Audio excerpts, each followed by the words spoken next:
And welcome back to the TSF Entertainment channel. It is your boy Retro CG in the building tonight, joined by my brother DJ Fresher Highness. What's good? What's going on, Retro? Ain't nothing much. How you doing? How was your week? Oh, it was great because my favorite show came back. My favorite show came back. Yes, our favorite show is back.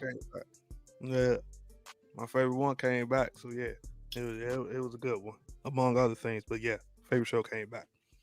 And we are back in the building. Tonight, we are here to discuss, break down, recap, and talk about all the things we liked about Power Book 3. It's Raising Kanan. It's Season 3, Episode 1, or 301. And it is titled Home Sweet Home. All right, let me go ahead and add Really B to the panel. What's good, Really B TV in the building? Really What's up, y'all? What's up? I just had an indecent proposal over on my channel. Oh, wow. Okay. Oh, Lord. Now, I did send my chat over. I'll see if it worked. I said, oh, yeah, see, some of my people. Hey, y'all. What's up, everybody from the Really B TV? Welcome in. So we are here to talk about episode 301, Home Sweet Home. Episode description goes, Rock makes a life-changing decision in the aftermath of the Mafia's ambush, but it's too little, too late for Kanan, as he looks to pave his own path and free himself from his mother's lies. What did y'all think about this episode? It was so good. It was so good. It was good. It really was good. It was a great episode. 10. And I love that they picked up immediately where we left off. Yep. That's the part I loved about it. They said that it was almost like it wasn't even though it was just a complete continuation. Like you just got right into it. Same night. Yeah. Same night. Because we needed to see all of that. We needed to see what happened. Yeah, so we got a lot of things to talk about. In this episode. I mean, basically, we're dealing with the fallout from Rock's lies and ruthlessness that extended well beyond Kanan. So we see in this episode that it seeped overall into the entire family. We see that Lulu is he's going down. He's unraveling right in front of us. Lulu, poor Lulu. You reminded me of Jannard. Yeah, he's going down, and we see that he's using alcohol as a coping mechanism because we see that he's dealing with the whole situation with Scrappy being unalive for no reason. Then on top of Zisa being unalive, so he's just like in a situation where he too wants to be out of the game and free from Rock. So he feeling it once he found out that Rock talking about she was getting out the game. Oh, he was really done then. Yeah. Yep. Yeah, he was done for. It was done for. Okay, so let's go ahead and jump on into this episode. Fresh, I didn't even ask you, how did you think about the episode? What did you think about the episode? Oh, great. It was a great episode. It was 10 for me. Like Really B said, it came right in continuation. Like we ain't never missed nothing. Like that was the best part about it. And then it was almost like it wasn't no like we ain't have a finale. It was almost like, you know what I'm saying, we just had like a quick break and that joint just picked right back up. So that's what I loved about it. Before we jump into this episode recap breakdown, let me take a moment to shout out to the chat. Welcome in, everyone. Those of you who are new to our channel over here, please hit that subscribe button. Please hit that like button on your way in, on your way out. Hey, we appreciate the support. Come on over here, because we have a good time over here, and we're going to go ahead and get into this thing. We're going to ride this thing on out. Episode starts off with Marvin and Demo. Shout out to Jamie Nitro. He came through last season. Demo came through last season. He gave Marvin a place to take shelter at while the Mafia was trying to spray up the housing projects. We see right now he is still aiding Marvin right now. At first, when I first saw this scene, I thought that he was taking him to the hospital. I thought he was taking him to the hospital. Like, where y'all going? Right. Per Marvin's own words, you have a hole inside your body, bro. That duct tape, you did a little bit more than That's not supposed to be there. That's Not not supposed supposed to to be there, bro. You need medical attention at this point in time. Exactly. You didn't. I didn't understand that either because that's where I thought they was going. And I was like, bruh, you like the dude said it went in and out. Like that's a good thing, but that means you got 2 holes in you. So you got one in the back and one in the front. Like, Yeah, you might need to get that thing hospital. patched up. You might need to get that thing sewed up or something. You know, Like you just using some tissue and what that one ain't, was that was duct tape, right? duct tape. Yeah, duct tape. Yeah, he was using the duct tape. Okay, Marvin, get it together, Marvin. But And now that's the one thing we didn't see. We never did see Marvin go to the hospital. yeah, he didn't get no type of medical attention. He just said, I'm gonna thug it out. Right. I'm gonna put some peroxide on this thing, pack this thing with some gauze. Right. It's I'm some just- duct tape. Get some duct tape and I'm gonna ride this thing out. Hey, to each his own. Me, I'm gonna have to go get that thing sewed up. Yeah. Okay. We did switch to Rock, who's at the hospital on her cell phone, and we see that she later on is talking to Lou, and basically she's telling Lou to pin everything on Crown. That's the story that they riding with. That's what we're gonna go with. Don't fuck it up. Pin it on Crown. And it was interesting that they let her have that conversation and they let Lou have that conversation in the middle of a crime scene, in the middle of an interrogation. Like, I'm gonna need you to get off the phone for a second and come talk to us about how your place got sprayed up. But that's neither here nor there. We see that Rock is beginning to go ahead and weave her lies that she's good at doing. And she had that thing sewed up tight, yo. She had a good alibi and everything. What did y'all think about that scene? Yeah, I didn't think of it from your perspective. I figured it was like when the detective said to Lou, he was like, okay, now that you know your sister is alive, we need to talk. So I figured like okay. he probably That's said, what I took I'm it not, too. Yeah. like I'm not talking to you until I find out what's the status on my sister. And then that's when it was just like, because she was speaking in code before they came in, like, you know what I'm saying? So I think maybe there's a backstory somewhere where like we ain't see them, you know, her say like put it all on, because I can't see her saying that in front of them, like, yeah, put it all on Crown. That's what she said. In front of She them? said it. Yeah, that's what she said. I had the subtitles on. Damn, That's what okay, she I gotta said. start watching with subtitles then. Yeah, she said put it Yeah, all on Crown. she said put it all on Crown. Yeah. But again, when she was talking, because remember, nobody was in the room with her. Yeah, they hadn't walked in yet. They hadn't They walked were in in the yet. room with Lou. Yeah, they hadn't walked in yet. Yeah. She said put it all on Crown. Okay. Yeah, that's true. True story. Okay. Yeah. All right. So we see Lou is upset and he's having his, he's getting ready to have his talk with the investigators about what happened. And of course, I feel like he was gonna put it all on Crown anyway because he had just got finished unaliving Crown. So that seemed like it was an easy thing to do. Shout out to Marvin. Bruh has a hole inside of his body, and he still managed to get to the stash house and get that money up out there before Juliana got to it and ran up out of town with their money. Shout out to Marvin. Thank you for saying that, because I had no clue why this man. I was like, bro, you got a whole hole in you. I was like, why are you going? I was like, the Italian's not about to rob you. So I was lost why he went to the stash house to go grab the money. I was completely confused at the whole scene. I didn't understand it.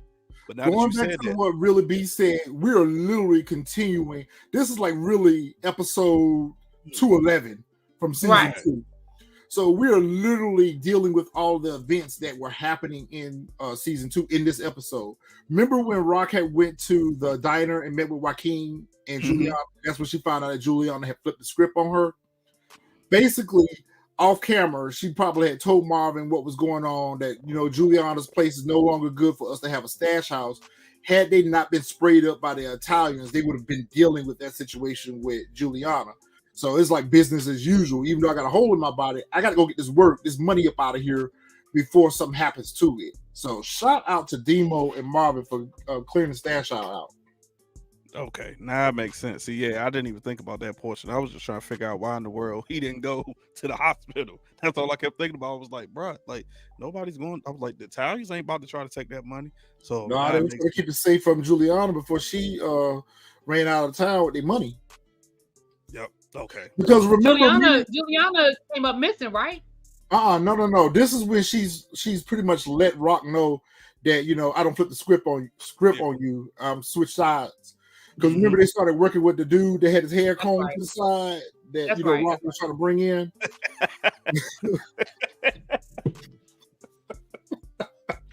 I don't remember the character's name.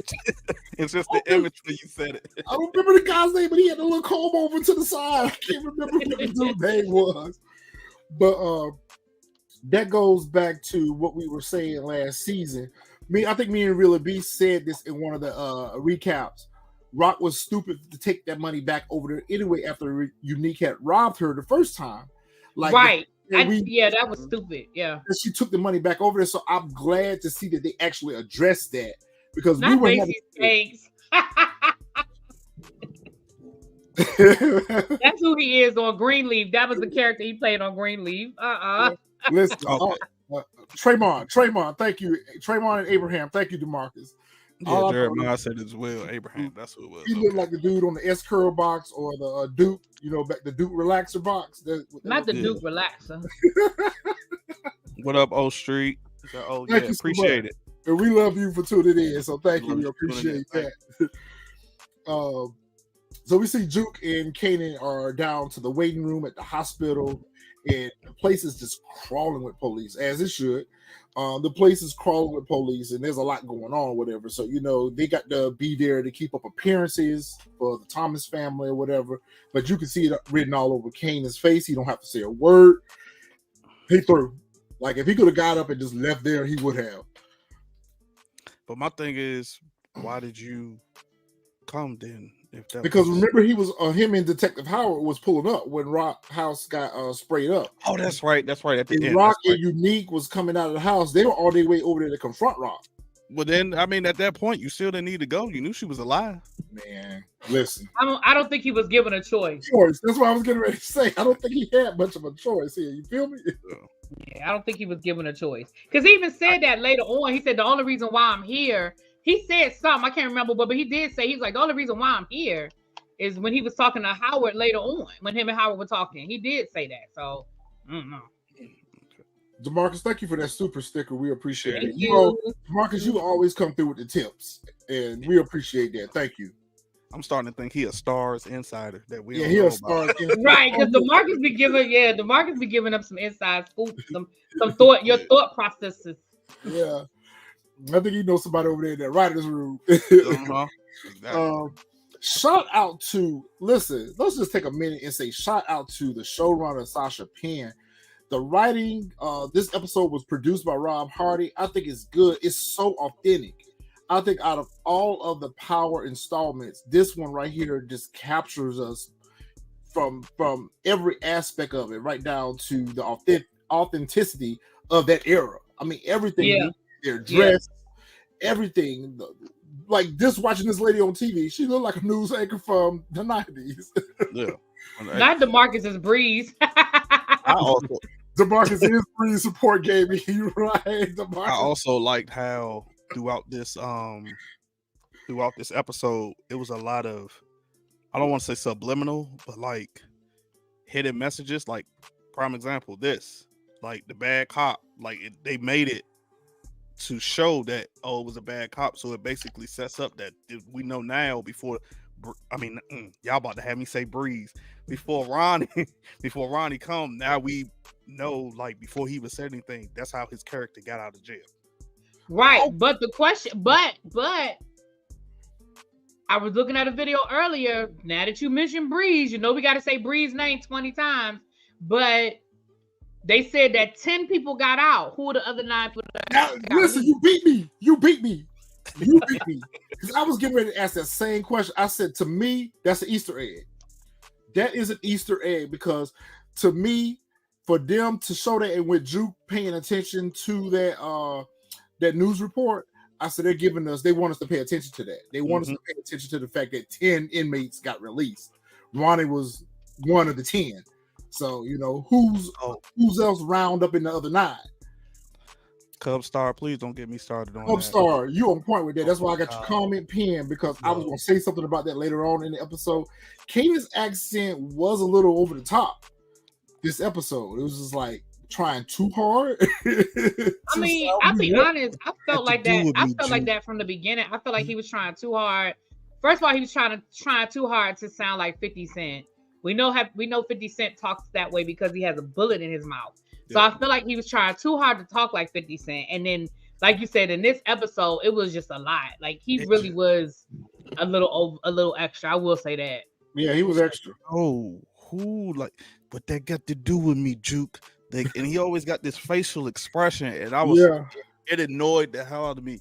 No, because you lying. I was like, yo, why are you putting so much emphasis on your voice, bro? Now, I will say this. I think they do if I have to give a criticism, which I don't want to because I really think that everything is spot on, but if I had to give some criticism, I will say that I do not think that these characters use enough of the slang of the day. Like now the slang sounds corny now, but we really did talk like that back then. We really did call stuff fresh and yo, that's death, and yo, that we did talk like that. And I don't think, especially when we see Famous and Juke and Kanan, I don't think we hear enough of that. Yeah. But again, that's a very small criticism. I knew the chat was gonna come through and have something to say about that, because I was thinking it in my head too. I was like, yo, this is a little too much. Howard comes through and he peeps in on Kanan, and he pretty much kind of gives Kanan an eye, whatever the case may be. He head down the rock room to see what's going on as they're questioning her. Unique don't pull up to the house, and his old lady don't meet him at the door. Like, where you been? Why you didn't tell me that your brother just came home? And he's like, huh, what? Right here? Yo, they did a great job setting up this character. They did a great job with not even using dialogue, setting up this character. You just by his presence, he has a dangerous presence. It's letting us know that Roddy is going to be a handful this season, and that Unique is going to have to take out his own brother. Peep game. I thought about that too. I said, yo, any man who is sitting in the crib at like 6, 7, whatever time it is at night, I don't know, I forgot what he's watching, eating a bowl of cereal. Not even that. The one where he stared at Unique while sipping the milk out the bowl. I said, "Oh, this man is a serial killer." He's diabolical. He's diabolical. He's a serial killer for real. I said, ain't no way around it. I said, you looking at him. I said, ain't no way in the world I could look at a man dead in his face with a bowl in my mouth, sipping milk, and not blink once. I said, oh yeah, he crazy. And he peeped that blood on his sleeve. I was like, he told him, you still on that bullshit. Like, it's clear that their relationship is not peaches and cream. It wasn't no hugs. They wasn't happy to see each other. None of that. Well, actually, Unique seemed like he was pretty happy to see him, or at least tried to give him some affection. But Roddy wasn't even here for none of that. He was like, yo, what's going on? Hey, Cub Star, that's dope. Joey Badass was your high school classmate. That's dope. Yeah, we really love him in this show, yo. He's doing a great job. He's doing a great job. But yeah, we saw that Roddy finna be more than he can deal with. He gonna be more than straight face, staring. Exactly, support game, a black Jeffrey Dahmer, especially with the glasses on. Yeah, I hope he's not. But you can tell right now he gonna fuck some shit up, yo. He go wreck shop. And he don't like the way the streets is moving, and he feel like Unique then turned into Rock's bitch. Like he ain't feeling none of it. What's up, Miss Honey? Yeah, Roddy look like he gonna be hell. So you got the detectives, the police is out there. The studio at Bulletproof Records is not so bulletproof after all. At Bulletproof Records, trying to find out what's going on. And of course, Lou put everything on Crown like he was told to do, or whatever the case may be. And he's just sitting there, helping carry the story. Back at Rock's hospital room, they are pulled up on Rock. By this time, Detective Howard has came into the room as well. And they asked her again, yo, run us through the scenario. What happened? And she's like, listen, I done told y'all 2 times already. This is gonna be my last time telling y'all. That's the last time. It's the last time. And her story actually sounds believable. If we had not been watching the episode and saw what happened, we would really think that's exactly what happened. She did a good job with that. She did a real good job breaking that down for the feds. I think it could come back to haunt her though, because she said that she grabbed the intruder's gun and unalived him from the back when the intruder's gun wasn't a revolver that Unique used. So unless we didn't see Unique pick it up, but I'm almost sure Unique the Italian dude didn't have no revolver. So once they pull that slug, they're gonna be like, well, wait a minute, like you said, especially if they have the gun, they're gonna be like, okay, well, where the gun at? I think because their stories are aligned and there's no live witnesses to dispute it, I think they're just going to write this off as exactly what it is. I don't think they're going to dig deep into it, investigate too deep into it. I don't even think they're going to even really do much ballistics because the stories are aligned and they seem to be satisfied with the alibi that they came up with. But we'll see. This crazy fool right here. She needs to be everywhere else but up there in that hospital. She needs to be anywhere else up there. Well, she need to just learn to read the room and shut the hell up. Nobody cares. Like, you're right in everything you're saying, but your audience has been very clear that they don't care. They have told you they don't care. Shut up. Go home. Shut up and go home. Go home, Roger. Go home, Roger. Right. And the thing is this, your father is connected. If you play your cards right, you might have been able to get your father to talk to some people who, because let's be clear. I mean, I'm going to just go ahead and call the thing a thing right now. We understand that racism is still a thing. So you got your partner is a black guy. Your boss is a black guy. Your father is old school NYPD. There is absolutely no reason in the world why you couldn't have got your father to help you out if you had just shut up and bided your time. But no, you got to come in like Captain Saber. Run that mouth. Support gave you are totally wrong for that. Burke had a mind-blowing experience that she'll never forget.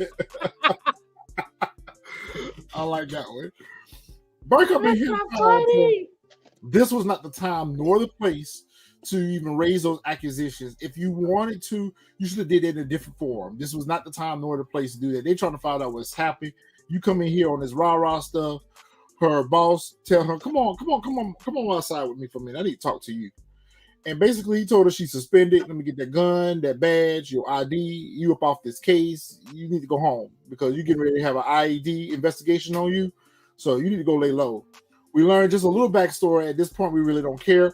But we learned a little backstory about her character, that her mother was a real bad alcoholic, and that her father had to bring her to work oftentimes because the mom was too drunk to care for her and her brother. We don't care. Don't. At all. We don't care. We don't care. So Sal pulls up to the fish shop and meets with Stefano to, try to apologize, make amends for the mess that he done made down here in New York, and he didn't get the job done. And Stefano said, your clean days are over. Take your ass back to New Jersey because you done made a mess down here. You got the feds crawling all over the place. You didn't get the job done. Like, you on ice. So have we seen the last of Sal, or what y'all think gonna happen with him? I think his water gonna get cut off in about another episode or two. Yeah. I don't think Rock gonna let that slide. I think they're gonna pull up on him. Nah, I don't think she's gonna pull up on him because, as you can see, she wanted out of the game. I think it's gonna be more so where either Stefano is gonna have Rock unalive him, or it's gonna come to one of those situations where he's gonna get mad that Stefano is pulling Rock into his business, making the money, and then he gonna overstep his boundaries, and Stefano gonna unalive him. Unhinged this episode, Cub Star, she been unhinged since day one. Obsessed unhinged. Yeah, I want Sal's water to get cut off for what he did to the family. We can't let that ride. All right. Go ahead, Frank. I was just saying, did Sal hair? I'm almost sure that his hair was not that big in season 2. Like, Man, listen, they don't give that like man a good old just for men treatment. They don't I'm give like, that man a I wash and watched rinse. it All and I that had to just for look men. like, yo, that man hair wasn't like he got like a sharp fade almost. I was like, yo, he didn't have that last season, yo. I know I'm not tripping. Nah, I'm man, like, this man got a sharp fade. that's right a now. just for man toupee. They don't give him a good nice wash and rinse on that just for men. Lulu is up here at the studio, right? And I'm thinking to myself before they even say, like, bro, this is a crime scene. You need to get up out of here. He is really chilling, like he's supposed to be there. Yeah, like you're supposed to be there. Like you sitting here staring at a puddle of blood from Ziza being unalive, and he's like, "Oh my goodness, it's all my fault." Well, it kind of is. I mean, you told her to get down before they came in. She ain't get down. She couldn't move fast enough. She ain't move fast enough. Move fast enough. Yo, this scene right here had me dying. I was hollering the whole time, yo. And I feel like if Marvin didn't have that hole inside his body, it would have gave Kanan a 2-piece real quick. Cause he coming there, Rock was like, yo, I got to try to figure out how to unpack these boxes with one arm. Marvin says that's what you got Kanan for. Kanan quickly announces to the room, I don't live here. Marvin said, where the fuck you live? Yeah. He said, where the fuck you live? He said, where your mama is where you live. What are you talking about? Yeah, where your mama is where you live. Like, you gonna get in here and help her with these boxes. You understand me?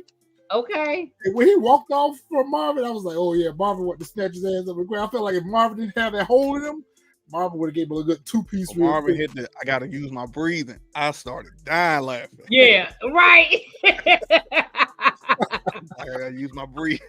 I said, oh, Marvin was about to, Marvin was about to put hands on that boy. Yeah, Marvin gonna put some hands on him, get that good 2-piece real quick. You say what? You what?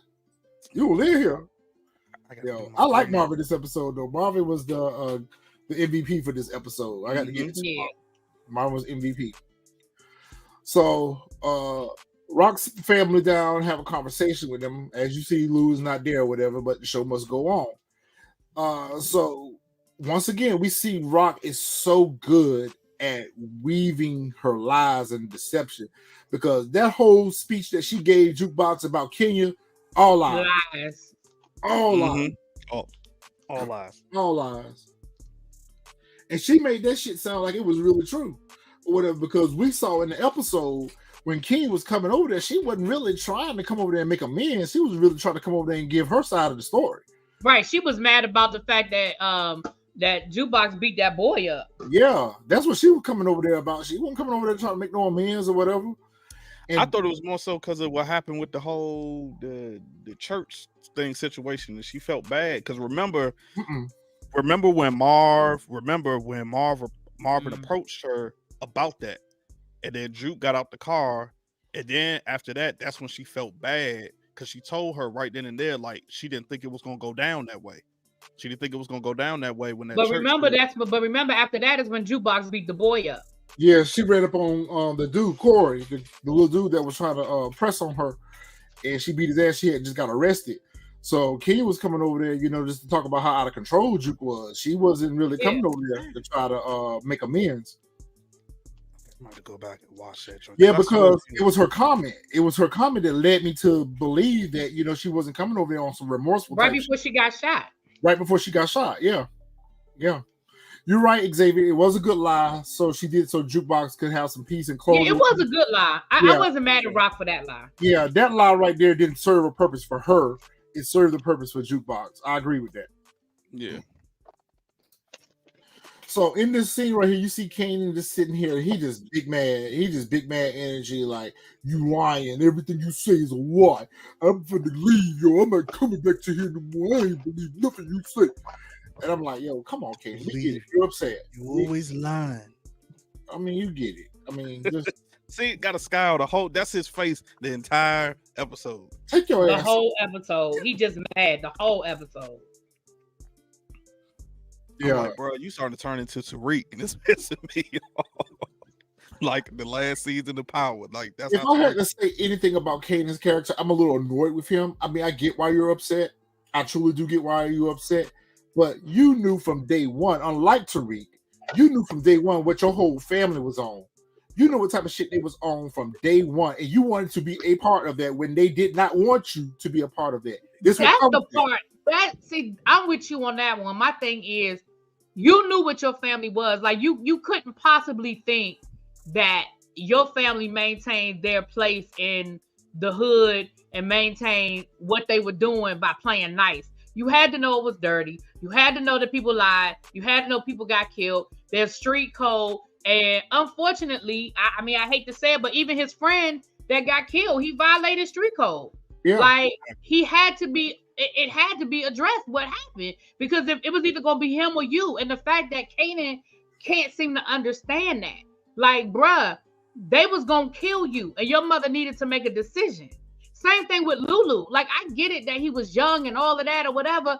But again, Lulu, you knew what it was. Like, because, and honestly, if we go back to season 1, Kanan, you created 90% of what your mother has done over the last 2 seasons. Like, she really just been cleaning up your messes.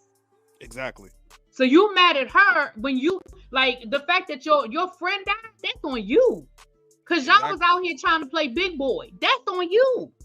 Yep. You, matter of fact, yeah, you just brought back the memory. Yeah, because he the one who started the entire beef, because he went and unalived that dude that had after Rock had told Unique, like, yeah, we gonna you know what I'm saying, like, we gonna keep the peace, and then you went to go unalive that boy, and now you done started a whole war.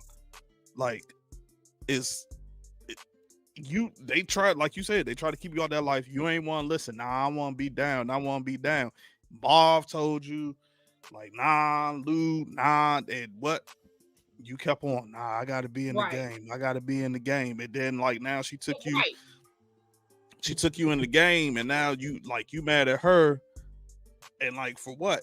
Like, Xavier, I get what you're saying, like, that she had him unalive him, but she got to think about it at the same time, like, what was her choices? Because he had so much stuff on him, like, you got to think. She had to put it on somebody. She had no choice. He made her make that decision. That wasn't the decision she made because she was just ruthless. She was trying to save his ass. Exactly. Because the streets needed a body, and she wasn't going to give up Kanan. So that was a choice out of necessity. That wasn't a choice because she was just being a bitch. That was a choice because she had no choice, because he had made a mess that she had to clean up. Yep. On that one, I'm Team Rock on that one. On that whole situation. Now him killing his own daddy, that was a bit much. I will admit that was a lot. Yeah. I will admit that was a lot. But again, if that was her only sin, fine. But I don't know. Rock been cleaning up your mess for the last 2 seasons, bro. Exactly. Been cleaning it up. Especially when she told you to stay out of it. You had the opportunity not to be involved. Now you don't want to be involved. You can't have it both ways, bro. Can't have it both ways, Kanan. So whatever. He stormed up at the house like somebody is supposed to come chasing behind him, and of course she sent Juke out there to go see about him or whatever. And Juke is well trained. Because all Rock had to do was look over there to him. Juke, she know what she needed to get up and go do. Rock has, she know how close they are, and probably figured if he would listen to nobody else, he would listen to Juke. Yeah. And that's the whole line. That's all she do. Juke is lie. Like, bro. And his tantrum continues outside. And I just was waiting for him to start jumping up and down at any moment now. And Juke was like, listen, I understand that, she might not be entirely being truthful, but in this moment right here, she says she's sincere, because what we forgot to talk about was she announced to the family during that meeting that she's done doing what she's been doing. She out. I truly felt like she did really want to get out. But we knew later on in these episodes, as these episodes progress, she's not going to be able to get out.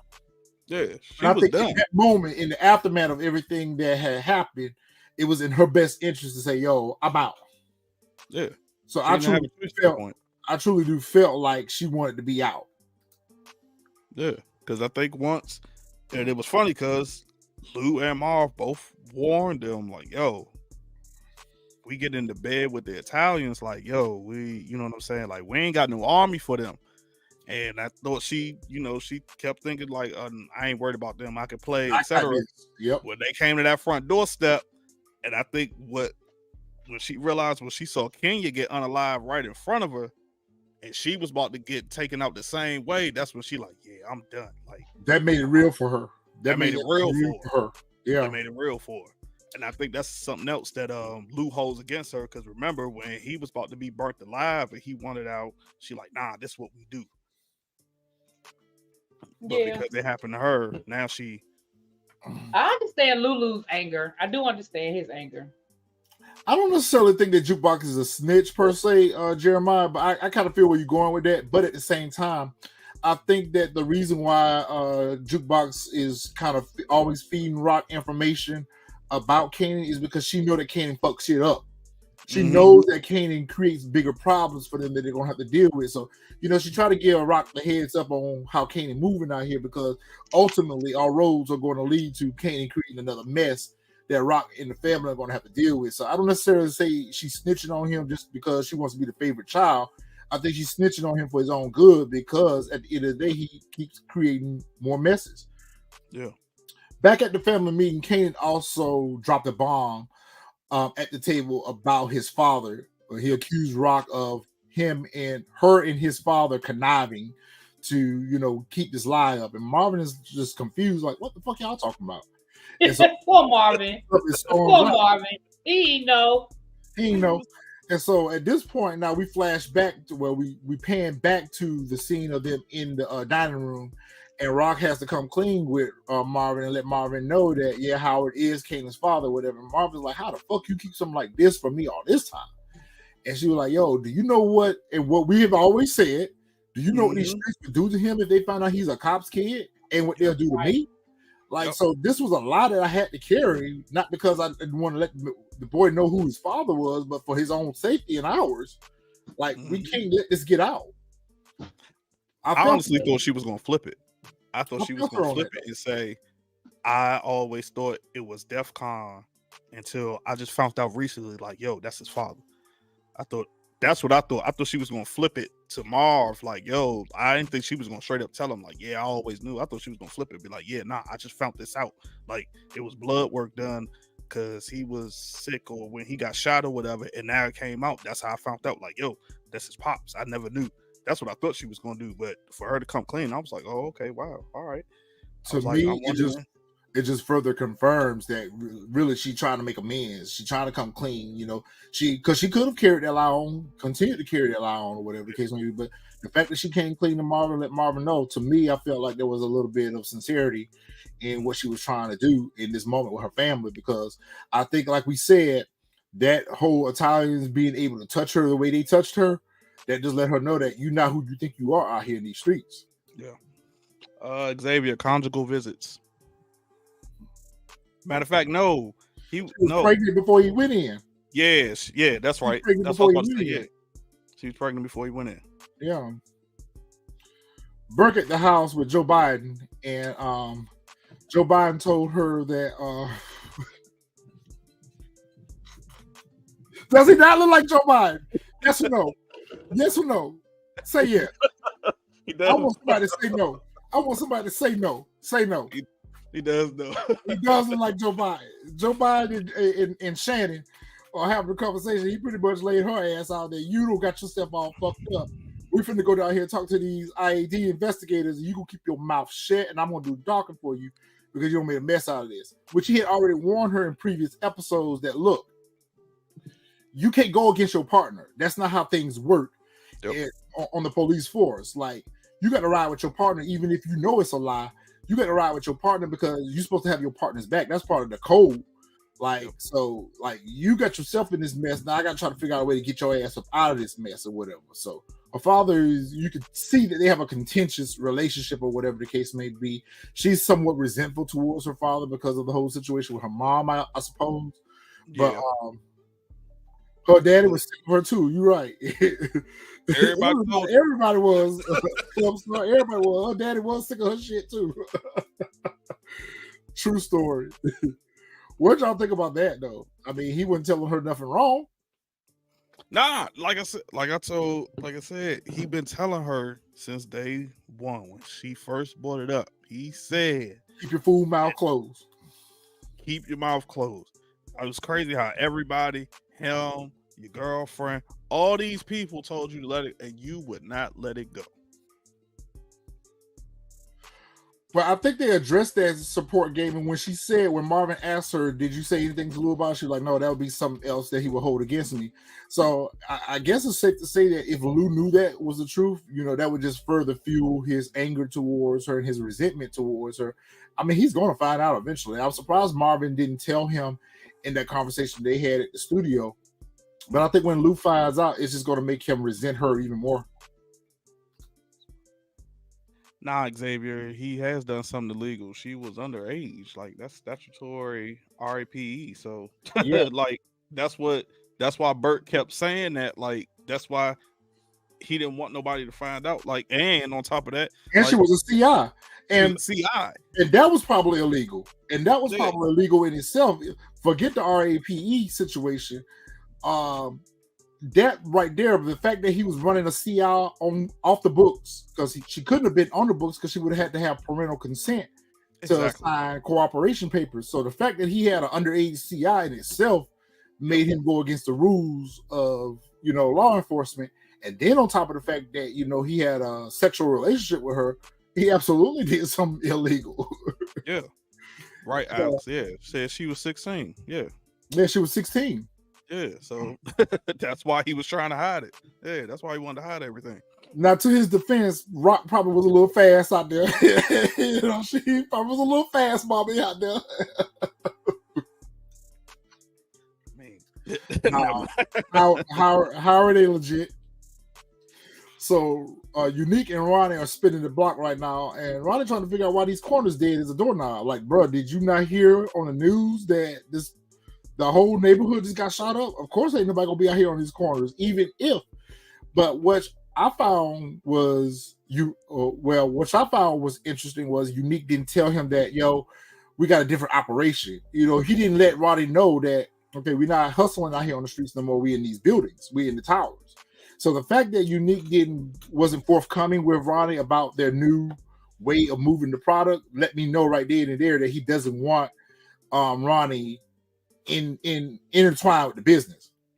Ronnie is But I pretty much pissed off with him and basically saying, I gave you these corners and now look what you did. You don't demoted yourself to working for Rock. Like what's going on with this? But Unique didn't try to clean any of that up and let him know that we got a different system on how we move weight now. So I thought that was interesting. thought he did in a sense though, because when he said, yo, times is changing, you gotta change with it. So I felt like he was trying to let him know, like, yo, when you was out here, like streets is different now. Like we can't be doing the same way like how you was doing it. But then I also thought that Ronnie even knew because he was the one who brought up like, hey, you know what I'm saying? You running with Rock. So like I figured like he knew the entire time like the business that Unique got going on to a certain extent. Yeah, right, Alex. Yeah, that's what he said. He said things have changed, but he, what I'm saying, like without going into great detail. So that's what I Okay. figured. Like he was hinting towards it a Okay. little bit. Like he was hinting towards, like, yeah, like, but like you said, but you did make a great point because he didn't elaborate what he was doing. He didn't elaborate that at one point he was working with the Italians at all. Yeah, so to me it just feels like he don't want Ronnie too close to the situation.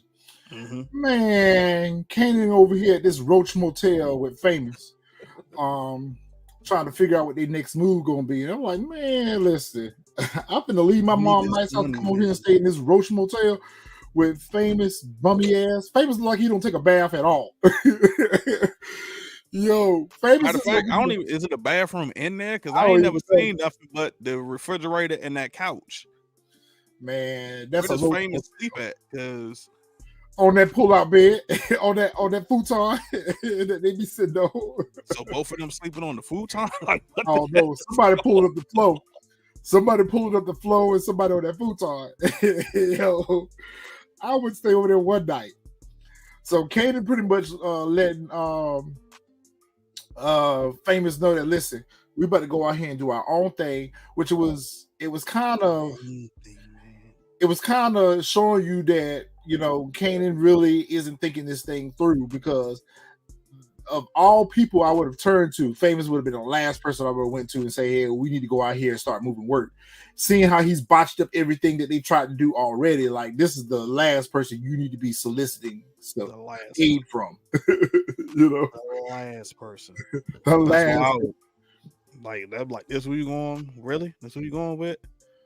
Famous pretty much tell him like, listen, we got to hustle up this rent money because I got an eviction notice last night on the door, and we got to figure out how we're gonna get this rent money. And Kanan pretty much asked him, you know, who the dude Shahid or whoever he's getting his weed from.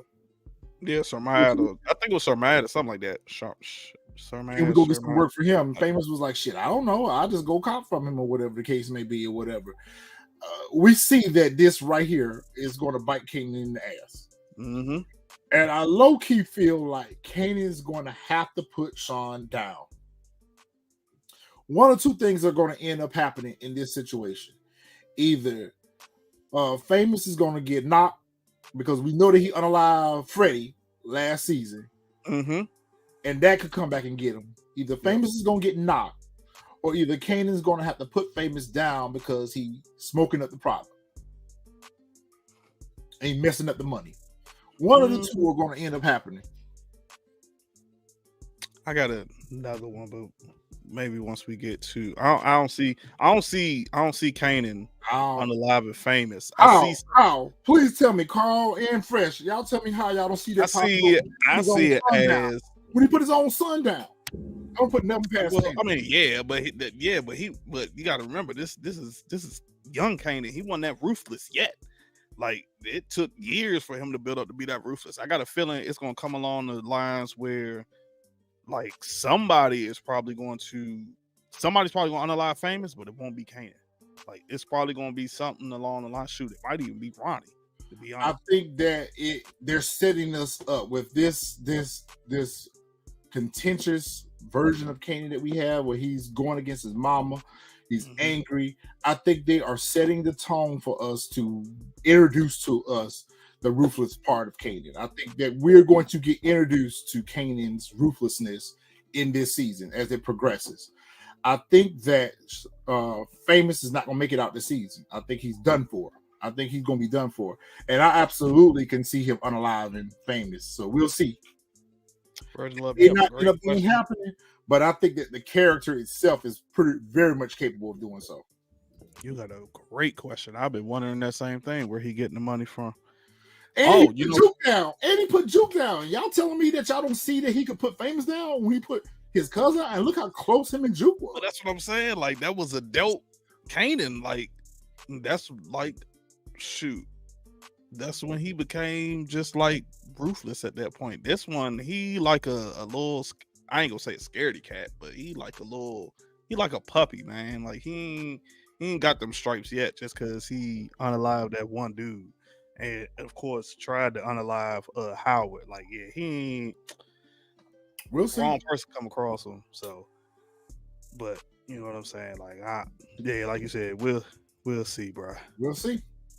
We're definitely gonna see. Man, my man Lou.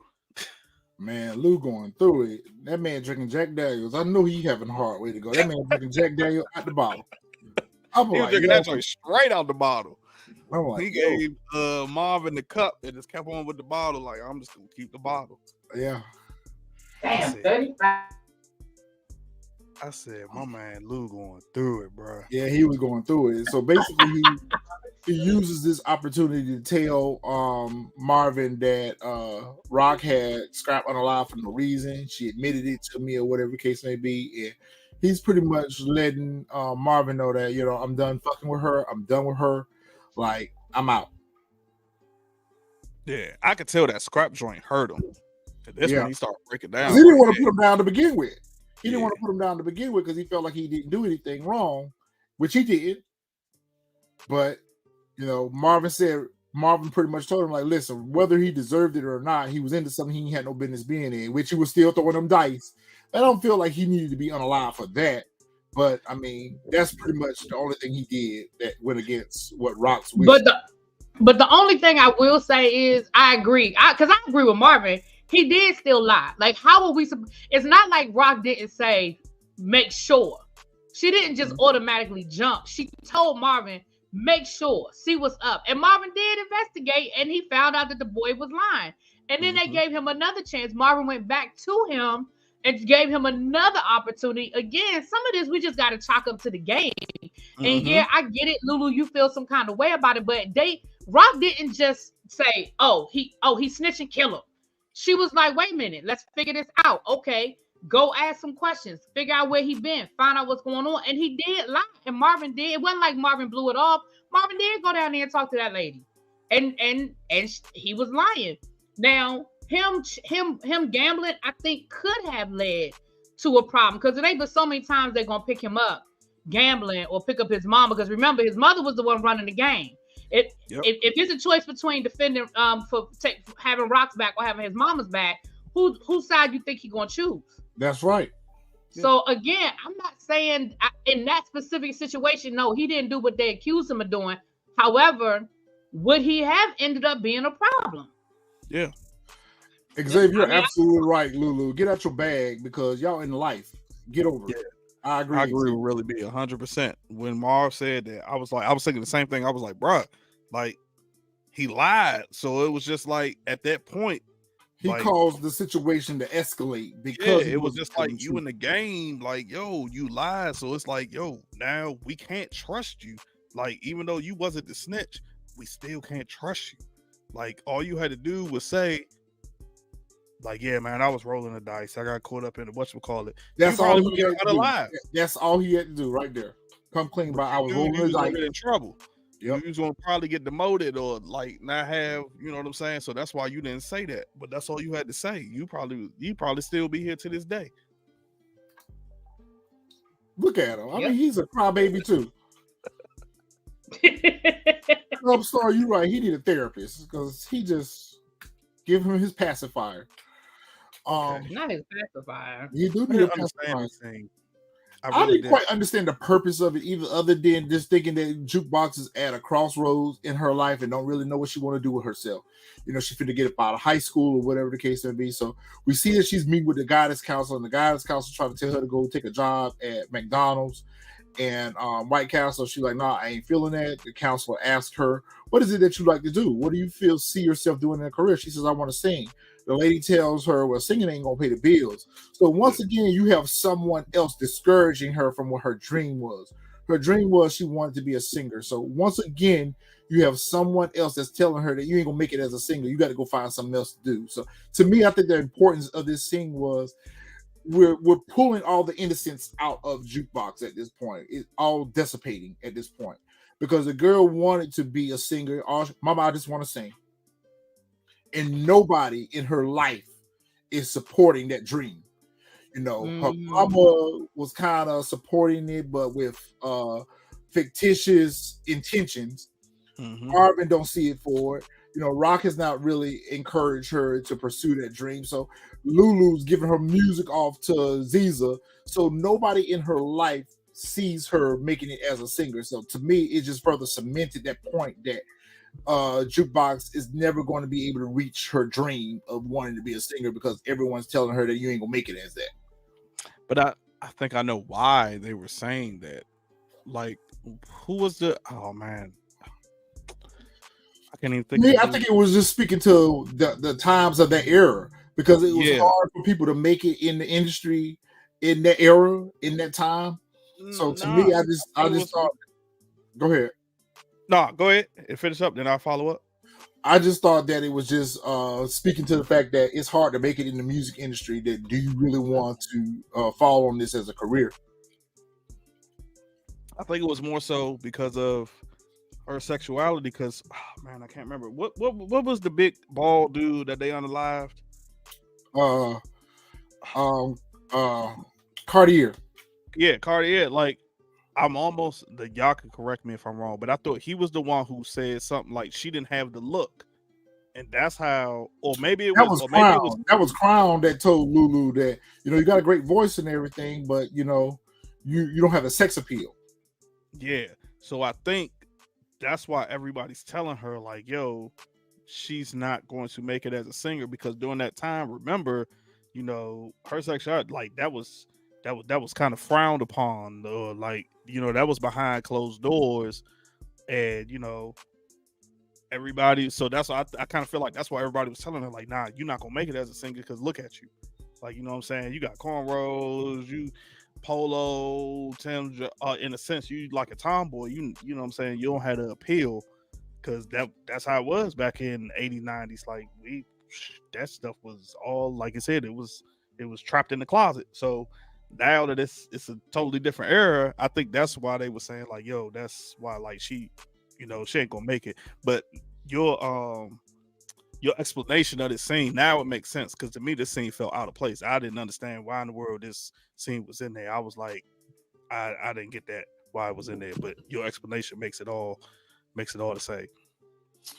That's true. Queen Latifah, MC Light, and the Brat, they made it, but I think they made it further on down the line after someone else had kind of paved the way. Because even look at the greats, Mary J. Blige, Faith Evans, all them that was out during the 90s era, even with them as talented as they were, they still struggled to, you know, get their big breakthrough in the industry. But also too, Xavier, you are mixing up the situation. What I mean by that is early female rappers were expected to be tomboys. Yep. Salt and Pepper were the exception until you had people like Foxy Brown and Lil' Kim come along and give that sex appeal. Salt and Pepper were the exceptions to the rule. People like MC Light and Queen Latifah and all those people, they were what females were during that era. Now you're getting it mixed up with Juke wants to sing. That's totally different. Queen Latifah wasn't a singer back then. So when you're talking about a singer, it was, and even to this day, it still is. It's still about sex appeal. And it wasn't even just her sexuality so much as her not being feminine. That's like right. Roberta Flack, Roberta Flack wasn't even on the cover of her first album because they said she didn't give the look. She was heavy set. She was dark skinned. So that's always been a thing when we talk about the music industry. So you can't compare. You can't compare the singing to the rapping, because rappers during the the 80s and 90s, most of them did not do what we consider today that sex appeal. Yeah, Sweet Tea. Now, Sweet Tea was sort of in the middle. Sweet Tea was pretty, and she gave you feminine, but so that's what I'm saying. So you can't really say because Juke wanted to sing. Yeah. You know what would really be? That is a very good point, because if you look at artists like Missy and Left Eye, who actually had voices that could sing, they wasn't marketed as singers. They were marketed as rappers, and they all had that tomboy look. You are absolutely right. Exactly. Like Missy is the rapper, and I don't know if y'all remember on Raven Simone hit That's What Little Girls Are Made Of. They didn't put her in the video because she didn't have appeal. Right. Like she's like, the heavy set girl, etc. That's why she wasn't in the video. A lot of people don't even know that. Like that's her rapping on the song. And if I remember, she wrote that song for Raven Simone. Yeah, she wrote the song. Yeah, so like that was just the appeal. So yeah, like Really B was saying, yeah, we had Queen Latifah, MC Light, and all them, but like we didn't get like that sex appeal till Kim and Foxy came through the door, and everything changed at that point. And even with Foxy, it was harder for her. It was easier for Lil' Kim because Lil' Kim was actually attractive. And I'm not going to say that Foxy Brown wasn't attractive, but she was marketed as a different type of sex appeal. Lil' Kim had that hardcore sex appeal, almost kind of like porn stars, Jane Fonda type sex appeal about her.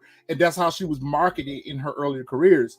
Truth be told, when Missy first came out, Missy was a part of a girl group that was, they were singing. It was Sister. She was part of the group. The vocals on that.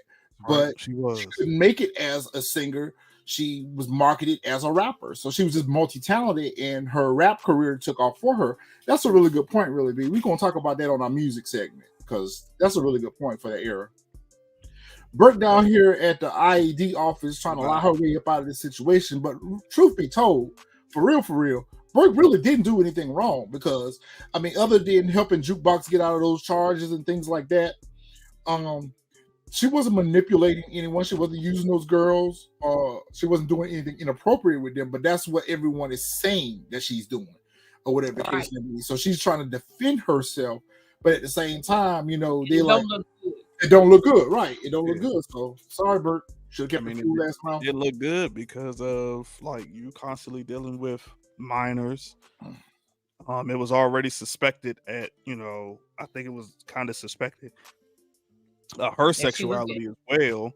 So it was just like, she getting juke out of this situation, and then the other, I forgot who it was that she got upset. That was another minor. So it was just like, yo, all your stuff don't look good because like all you helping people out with is with minors. So it was just like you would just set yourself up. Like what you was doing wasn't bad, but it didn't look good. And they did a good job of setting her up last season. Remember Howard laid that foundation last season. Yep. And she should have took that as her warning. Like they tried to tell her last season, like tread lightly, but last. Yep. The captain told her. Yep. The captain told her.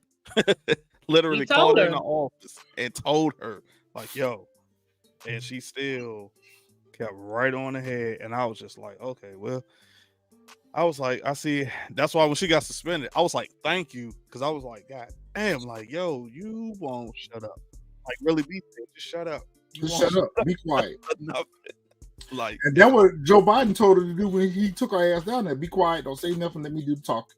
And what she do? Start Not talking. Joe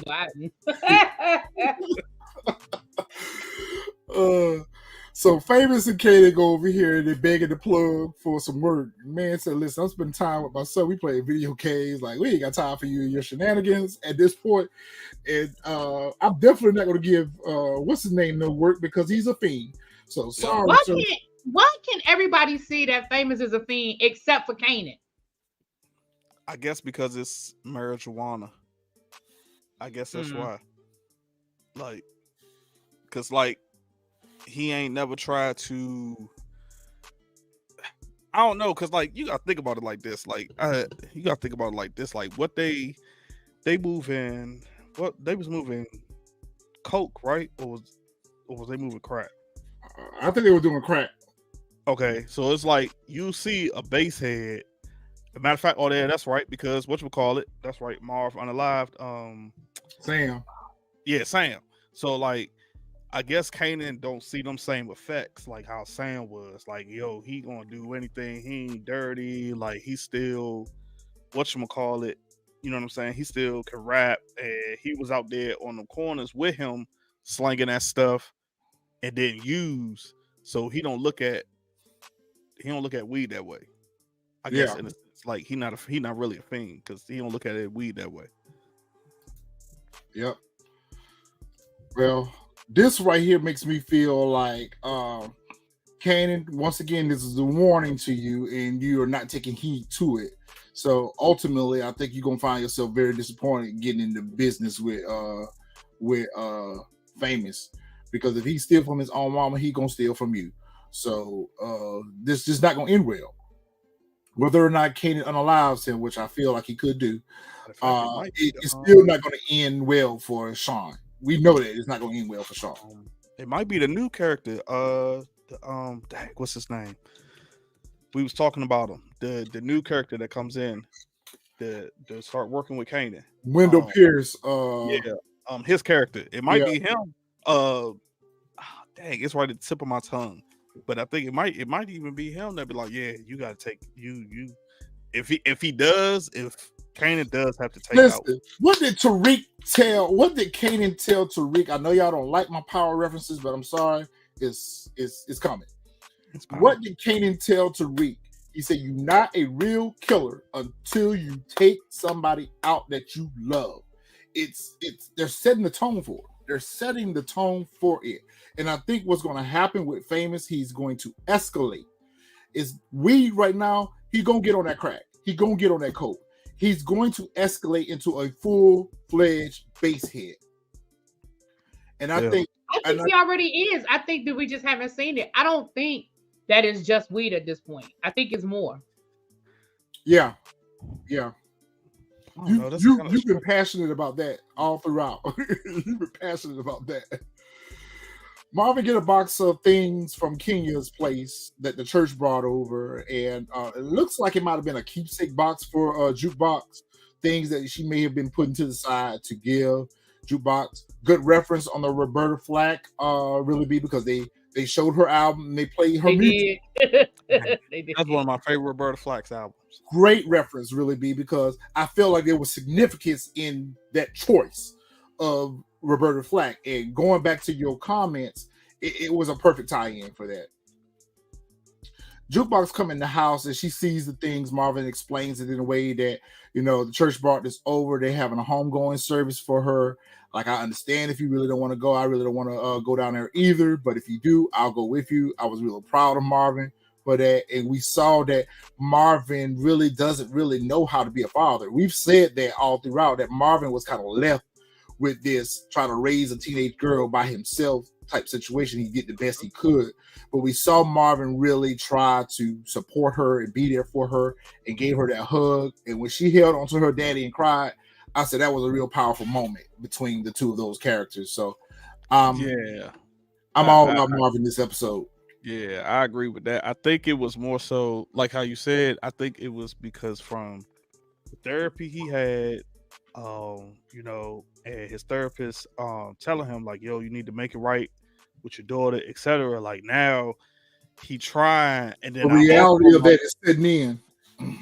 And I also like how they showing like for Juke's character, we always seen her as like tough, like, you know what I'm saying? Like she just tough, she just hardcore, and like it's showing here like the vulnerability. Like, yo, this is what she needed all this time. Yep. Like this is all she needed was just like, yo, she had this love and compassion like from Marvin.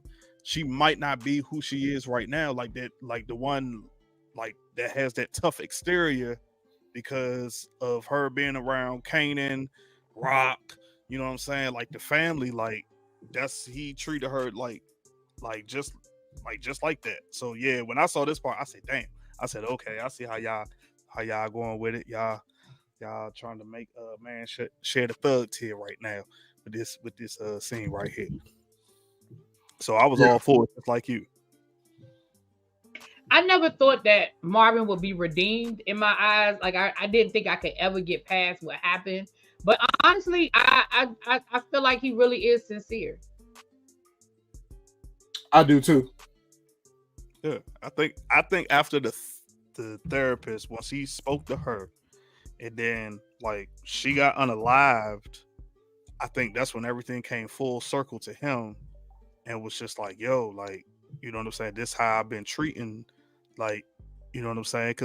Cause even like how you were saying, really be, you know what I'm saying? You couldn't get past it. It was just like during that time, that's how it was. So it was just like, it was like an accurate depiction of like how most parents felt during that time when their child or whatever, you know, said that type of stuff. So, I mean, yeah, but this scene right here, yeah, I definitely like this scene right here.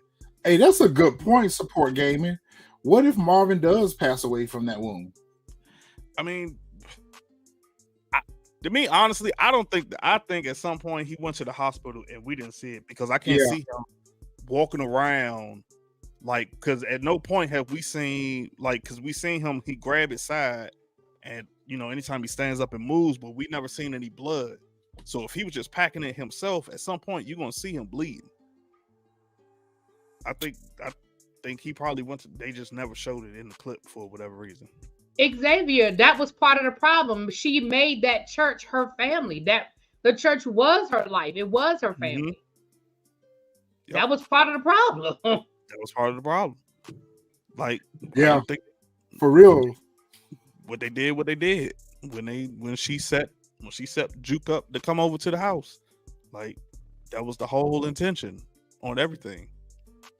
Like she knew from Jump Street, so yeah, that was her family, that was her friends. Yeah, and they betrayed her. Yep. Yeah. Rock meets with Howard, and you know they have this back and forth conversation about the whole Kanan situation and how they all have to be on the same page. Rock's like, no, we not on the same page, and Howard's like, as it relates to Kanan, yes, we are. And like the feds, they looking into you like, we got to make sure that this thing is airtight or whatever. So they make the decision to go visit Kanan and try to make sure that he keep his fool mouth shut before he make the situation worse. Like I thought at that scene, I thought it was gonna go differently, but yeah, like I'm with Howard. Oh, I got some big thoughts about this whole interaction right here. Rock and Howard, they swooped down on Kanan and Famous, and they pretty much told that was hilarious to beat it. He's like, this is my place. Yeah, you can't pay the rent for it. Beat it. We need to talk to Kanan. And they went in there and tried to put some knowledge on Kanan. And I like the fact that Howard and Rock can put their differences aside and get on the same page that, we got to keep this lie going. It's very reminiscent to Tasha and Ghost when they were forced to have to work with each other regardless of how they felt. This is very reminiscent to me where Howard and Rock are having to work together regardless of what has happened, past, present, current. Like, we got to make sure that we do whatever we got to do to protect this boy because he in his own way right now. Mm-hmm. Like, from putting him down, like, we got to be on the same page, making sure that this fool keep his mouth closed because he gonna fuck some shit up. Exactly. Like right here, it just like how I wanted to put hands on him so bad. Like, yeah, I was thinking really like, did. I thought at some point like he was gonna put some hands on him, but in this scene there was another hidden message that I'll get to once we go on later down the line. But that, in my opinion, there was. I'm gonna go ahead and blow your spot right now because I was thinking the same thing when Kanan clapped back at them about what you over here trying to tell me to be quiet. You need to be worried about your girl, Bert, because I knew then. We on the Bert same dead. page. I knew then. We on the same page. I knew right then. I knew right. Bert is dead. Bert is up out of here. I had said because you saw how Rock looked at him and he was like, "I'll handle it," and I was like, "That was confirmation." Yeah, she giving him no choice. Yeah, you know what you got to do. So I thought it was more so he did that. So like, yo, if it come down to it, like all three of us, our hands are dirty. Like, yo, like if we take a fall, like all three of us taking a fall because kind of like, yo, I tried to unalive you, you survived. He unalived Bert and all the stuff that Rock did. So I felt like, yo, that was him like setting him up. Like, yeah, you know what I'm saying? Like, we all go. We all gonna go down. Like, well, let's be clear. Howard's hands were already dirty. So to me, that was just confirmation of Kanan letting him know that, listen, you over here pressing me about me keeping my food mouth closed. Go talk to your girl because she know everything. And Howard was like, well, she's suspended right now. He was like, and it don't change what she know. So to me, when Rock looked at him and like, he right, you got to go put your girl down before we do. Right, because honestly, Burke only needed to find the right person that would listen to her, that had some authority. She just running into people that just didn't want to hear what she had to say. Because at the end of the day, I think part of it was timing as much as anything else. Because you got to also remember, they had just had that at the beginning of the episode, that whole situation where they got the dirty cop and they had to let these people out. So the last thing we need is another dirty cop. Like, regardless of whether he felt like Howard was dirty or not, he couldn't afford to buy into that idea that Howard is a dirty cop. Yeah. I just thought that it's showing us that Kanan has that ruthlessness in him, because Kanan in his mind already had made up that decision that Bert got to go. Yeah. And he was pretty much telling his father to do it for him. So, yep. I don't even really know what's going to happen with Rock and Kanan, but we know that they're not going to make amends, at least not in the earlier part of this season. They may end up having to be forced to work together towards the end of the season to probably take out Kanan's new connect. I can see them collaborating on that, but ultimately, I think Kanan is out here on his own now going forward. I think because he got a chip on the shoulder, so he's trying to prove he got a chip on the shoulder. He got to prove something. Yep. Jukebox is at home. I really appreciated this scene with her and Marvin. I thought that was well shot, well produced. She's unpacking the box of things. Yeah, this was good. And all of them meant something to her in a different way, different set. And she was just, taking that opportunity to feel close to her mother, something that she hadn't felt before. So, the pictures, the music, the teddy bear, the sweater, all of that was just something to just make her feel closer to her mother, where she wanted that all along, but she never had the opportunity to do that. Yeah, definitely. And listening to some of her mom's favorite albums and things like that, it made her feel closer to her mom in that moment while she's processing and grieving. Yeah, yep, I agree 100%. Those were some great scenes. Oh, poor Bert. Poor Bert. Bert, old lady, don't tell her, look, me and you's got to part ways because you got too much ish going on, and I'm trying to. You play with my money, you play with my career. I can't be part of this. I got to unhitch my wagon with you real quick because you are toxic. So, and of course, Bert's sitting here trying to plead her case, and even her old lady ain't even trying to hear it. Another person that said, "Let it go." Let it go. She didn't listen. She told her to let it go, like. And she had been telling her that all along to begin with. Let it go. That this gonna be the end of you. You know. Yeah. Like this right here. Yeah. That whole I was like, you done got suspended and you still not listening. Like, how dumb can you be? So, unique old lady, she ain't happy with this whole situation. I want the serial killer up out of my house. Where you going? What's going on? I mean, what? Unique ain't even talking to her. Unique ain't even bothered. He putting his best outfit on, his best cologne on. He going to see Rock. Okay, I need y'all to explain this move to me, because when he left, he told his girl, "I'm about to work this out. I'm about working on something. I'm gonna handle it." And then he went and slept with Rock. I mean, is it just simply he just wanted to go have sex with Rock, or was it a plan? Like, what is going on? Plan. It's a plot. That was his plot. I think this is the plot that I've. Oh, he's manipulating Rock. Okay. So, yeah, exactly. He's manipulating her, but at the same time, I think he was going over there with the intentions to manipulate her because he's like he could hold it over her head, like, "Yo, I saved your life," and so he was putting all the game, you know what I'm saying, towards her, etc. But then when she said, "I'm out the game," that's when he's like, it caught him off guard. Like, wait a minute, like, yo, you out the game? Because now his plan that he had, now it's kind of altered because he was going over there with certain intentions, and then when she said, like, yo, I'm out the game, like, he like, wait a minute, what? Like, yo, you out the game? So I think that's all it was. It was just he had an ulterior motive until he found out that she was out the game. I see it differently. Yeah, and so now before the whole, which we saw everybody seen in the trailer, like she's not. But I think before then, he was just like, well, yeah, she out the game, so I ain't even got to worry about her no more. So like, yeah, I'm about to take back over and do what I do. But I think that's what his plan was, to hold it over her head, like, yo, I saved your life. Like, so I don't, you know what I'm saying? Like, yeah, I just think he was running game. He was going to manipulate her because he saved her life, and that's all it was to it. I see it a little bit differently. I'm curious to hear this. I see it a little bit differently because I think he really has caught feelings for her. Because even in last season when they were at the diner, he asked her, he said, "Rock, you ever see it for me?" And she looked at him and she was flattered by the fact that, you know, he was coming on to her or whatever the case may be. And she's like, "Yo, me and you were just trying to unalive each other." He was like, you know, what they say is a thin line between love and hate. So to me, I feel like he don't call a vibe for her.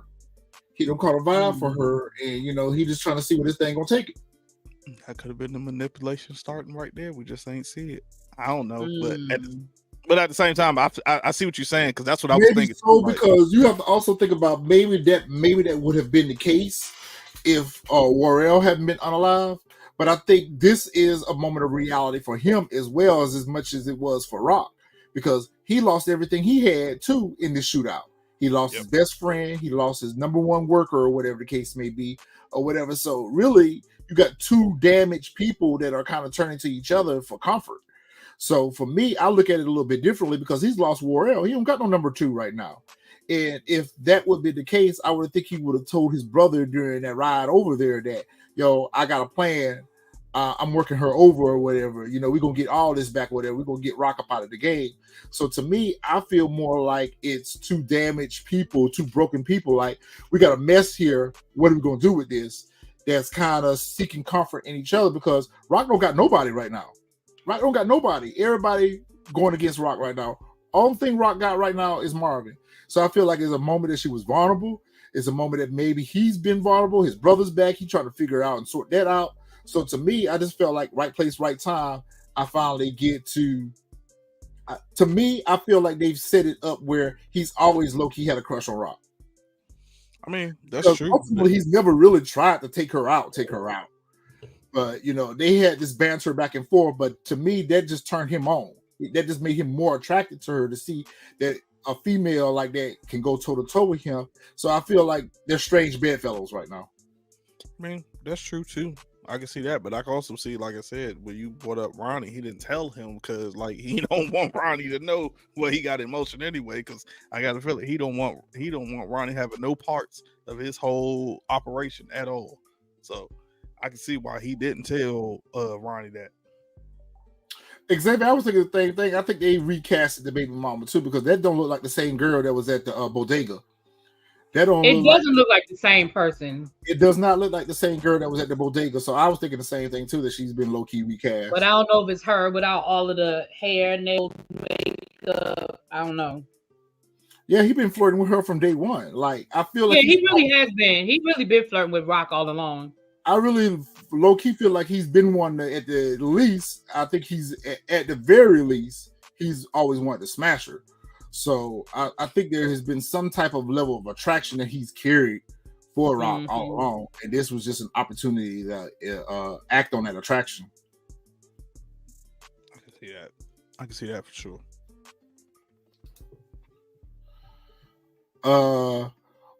So I didn't quite understand this scene, other than the fact that I guess Lulu must have called Kanan to meet him over here at the house. Is that what it was? Yeah, that's what I think. That's what Kanan said when they got in the house. He said, he was like, you know, you called me over here to meet up, etc. or whatever.